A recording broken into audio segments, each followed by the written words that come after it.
दोस्तों, अमीर और गरीब लोगों के माइंडसेट में जमीन आसमान का अंतर होता है। कोई व्यक्ति अमीर बनेगा या गरीब बनेगा, यह सब उसके माइंडसेट पर डिपेंड करता है। लोगों का माइंडसेट ही उसकी क्वालिटीज को जन्म देता है। तो आइए इस वीडियो में एक कहानी के जरिए समझते हैं। दोस्तों, रोहित और अमित दोनों बहुत अच्छे दोस्त थे। अपना MBA पूरा करने के बाद दोनों ने सोचा कि आओ अब अपनी इस क्वालिफिकेशन का फायदा लेते हैं और इससे पैसे कमाते हैं। जैसे ही दोनों मिलकर कुछ प्लान बनाने की सोचते हैं, तभी रोहित के पिता का ट्रांसफर दूसरे स्टेट में हो जाता है। अब दोनों अलग अलग हो जाते हैं और अपने फ्यूचर के बारे में खुद डिसीजन लेने के लिए स्वतंत्र हो जाते हैं। अपनी अपनी प्लानिंग और लाइफ में वो दोनों इतने खो जाते हैं कि एक दूसरे से 5 साल तक नहीं मिल पाते। 5 साल बाद रोहित एक बहुत बड़ा इनॉग्रेशन करने जा रहा था। तब उसे अपने दोस्त अमित की याद आई और उसे अपने इनॉग्रेशन में बुलाया। रोहित के बुलाने पर अमित उसके शहर पहुंचा और उससे मिला। रोहित अपनी एक कंपनी का उद्घाटन करने जा रहा था, जिसके पोस्टर पूरे शहर में लगे हुए थे। उद्घाटन समारोह में दोनों की बातचीत हुई और अमित ने रोहित से कहा, वाह यार, इतनी बड़ी कंपनी को शुरू करने जा रहे हो, अब तक तो तुमने करोड़ों रुपए जमा कर लिए होंगे। रोहित बोला, नहीं यार, अभी तक तो एक भी रुपया जमा नहीं किया, बस 5 साल तक इस प्रोजेक्ट में लगा हुआ था, जो आज इस कंपनी के रूप में शुरू होने जा रहा है। अमित ने हैरानी के साथ कहा, क्या आज तक यानी पूरे 5 साल में तुमने एक भी रुपया जमा नहीं किया? मेरा देखो पूरे 25 लाख का पैकेज है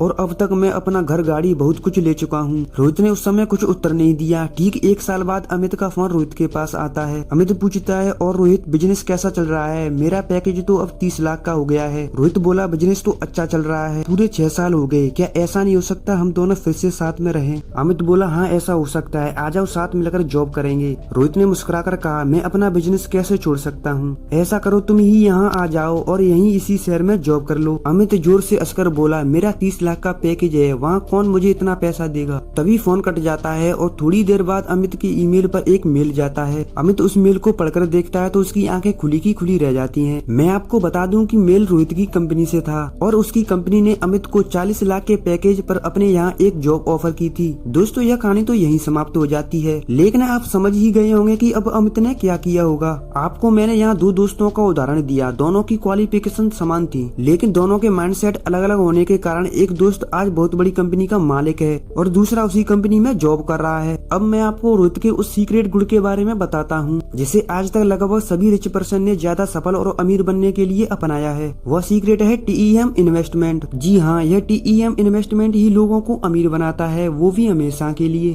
तो आइए जानते हैं कि यह TEM इन्वेस्टमेंट क्या है। जब कोई व्यक्ति लॉन्ग टर्म प्रॉपर प्लानिंग के साथ TEM इन्वेस्टमेंट को अपनाकर रिजल्ट ओरिएंटेड वर्क करता है, तो उसे अमीर बनने से कोई नहीं रोक सकता। यहाँ TEM इन्वेस्टमेंट को हम 3 पार्ट में अलग अलग कर सकते हैं। Number 1 time investment, number 2 effort और energy investment, number 3 money investment. कहानी में अमित ने एक पुअर माइंडसेट के साथ MBA के बाद तुरंत पैसे कमाने को चुना और एक जॉब कर ली, जबकि रोहित ने एक ऐसा सिस्टम बनाने के लिए जो उसे हमेशा के लिए बहुत ज्यादा रिटर्न दे सके, TEM इन्वेस्टमेंट का प्रयोग किया। आइए इस कॉन्सेप्ट को सही से समझते हैं। गरीब और अमीर माइंडसेट में सबसे बड़ा अंतर यह होता है कि पुअर माइंडसेट के व्यक्ति को काम के बदले तुरंत पैसा या रिटर्न चाहिए होता है, जबकि रिच माइंडसेट का व्यक्ति काम को इम्पोर्टेंस देता है और पैसे और रिटर्न्स का वो तब तक इंतजार करता है जब तक उसे बहुत बड़ा अमाउंट मिलना शुरू ना हो जाए। इसके लिए अमीर माइंडसेट का व्यक्ति TEM इन्वेस्टमेंट का सहारा लेता है। वह अर्निंग की जल्दबाजी ना करके पहले 3 तरह के निवेश करता है और इन 3 तरह के इन्वेस्टमेंट के लिए वो सबसे पहले लॉन्ग टर्म प्रॉपर प्लानिंग करता है और उसके बाद तीनों इन्वेस्टमेंट करता है और तब तक रिजल्ट ओरिएंटेड वर्क करता है जब तक उसे बेस्ट रिजल्ट ना मिल जाए। यह सब करने के लिए भी व्यक्ति का सेल्फ मोटिवेटेड होना बहुत जरूरी है। अब हम TEM इन्वेस्टमेंट की बात करेंगे। यह अमीर लोगों का मनपसंद इन्वेस्टमेंट है। अमीर कोई नया सिस्टम या कंपनी बनाने के लिए 3 तरह के इन्वेस्टमेंट करते हैं। नंबर 1 पर है टाइम इन्वेस्टमेंट। दोस्तों, समय का निवेश आज की दुनिया में सबसे बड़ा इन्वेस्टमेंट है। टाइम इन्वेस्टमेंट के बिना कोई भी काम पूरा नहीं हो सकता। अब बात आती है कि अमीर लोग समय का इन्वेस्ट कैसे और कहाँ करते हैं। आपके पास मोबाइल होगा और उसमें एक सिम होगा। मान लो कि आपके मोबाइल में जियो कंपनी का सिम है और जियो कंपनी की शुरुआत 5 सितंबर 2016 को सभी लोगों के लिए हुई थी, लेकिन इसकी प्लानिंग काफी पहले की जा चुकी होगी और इस प्लानिंग में मुकेश अंबानी जी ने अपना बहुत सा टाइम इन्वेस्टमेंट किया होगा,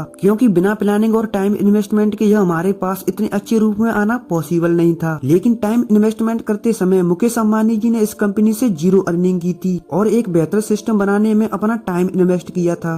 नंबर 2 पर है एफर्ट और एनर्जी इन्वेस्टमेंट। दोस्तों, एफर्ट इन्वेस्टमेंट के बिना कोई भी अच्छा सिस्टम तैयार नहीं किया जा सकता। मुकेश अंबानी जी ने अपना बहुत सा एफर्ट इन्वेस्टमेंट एक सिस्टम बनाने में किया होगा। कई सालों की कोशिशों के बाद वो एक ऐसा सिस्टम बनाने में कामयाब हो गए जो उन्हें जीवन भर ढेर सारा पैसा कमा कर देगा। इसके लिए उन्होंने सरकार से लाइसेंस लिया होगा, टावर लगवाए होंगे, 4G के रूप में एक नई टेक्नोलॉजी पूरे भारत में तैयार की होगी, तब कहीं जाकर हमें जियो की सर्विस मिल सकी, क्योंकि बिना कोशिशों के यह संभव नहीं था। अब नंबर 3 पर आता है मनी इन्वेस्टमेंट। दोस्तों, बिना मनी इन्वेस्टमेंट के कोई भी अच्छा सिस्टम तैयार नहीं किया जा सकता। वो बात अलग है कि मनी इन्वेस्टमेंट कोई व्यक्ति बहुत ज्यादा करता है तो कोई कम, लेकिन सिस्टम तैयार करने में मनी इन्वेस्टमेंट भी बहुत जरूरी है, क्योंकि सरकार से लाइसेंस लेने में, टावर के लिए जगह लेने में, 4G जैसी नई टेक्नोलॉजी लाने में मुकेश अंबानी जी ने बहुत सा मनी इन्वेस्टमेंट किया होगा। अब यहाँ भी यही इम्पोर्टेंट है कि मनी इन्वेस्टमेंट करते समय अंबानी जी की इस कंपनी से इनकम जीरो थी। आपने गौर किया होगा कि मुकेश अंबानी जी जब जियो कंपनी का सिस्टम तैयार कर रहे थे तब टाइम, एफर्ट और मनी तीनों का इन्वेस्टमेंट किया जा रहा था। यह तीनों इन्वेस्टमेंट एक लॉन्ग टर्म प्रॉपर प्लानिंग के साथ किए जा रहे थे और जिसके पीछे रिजल्ट ओरिएंटेड वर्क हो रहा था। लेकिन उस समय मुकेश अंबानी जी की जियो से इनकम जीरो थी। यही एक अमीर माइंडसेट व्यक्ति का सीक्रेट और क्वालिटी होती है। अपनी इस क्वालिटी के जरिए वो पैसों की एक ऐसी बड़ी पाइपलाइन तैयार कर लेता है जो सीधे उसके तिजोरी में जाती है, जबकि इसके अपोजिट एक गरीब माइंडसेट वाला व्यक्ति बिना इनकम मिले ना तो इतना समय निवेश करता है, ना ही इतने प्रयास करता है, और पैसा तो वह लगाना ही नहीं चाहता। उसे तो आज काम करके आज ही पैसा चाहिए, या महीने भर काम करके महीने के तुरंत बाद उसे पैसा चाहिए ही चाहिए। उसका माइंडसेट इसी तरह काम करता है, और काम छोटा हो या बड़ा वो इसी तरह काम करता है। इसका सबसे बड़ा एग्जाम्पल अमित है, जो तुरंत पैसा चाहता था और तुरंत पैसे के लिए उसे जॉब करनी पड़ी, जबकि रोहित ने एक सिस्टम तैयार किया। सिस्टम तैयार करते समय उसकी इनकम जीरो थी, लेकिन उसने 5 सालों में पैसों की एक पाइपलाइन तैयार कर ली जो जीवन भर उसको बहुत सा पैसा, सफलता और शोहरत देगी। तो दोस्तों, आप क्या बनना चाहेंगे, रोहित या अमित? कमेंट करके जरूर बताएं और चैनल को भी जरूर सब्सक्राइब कर लें।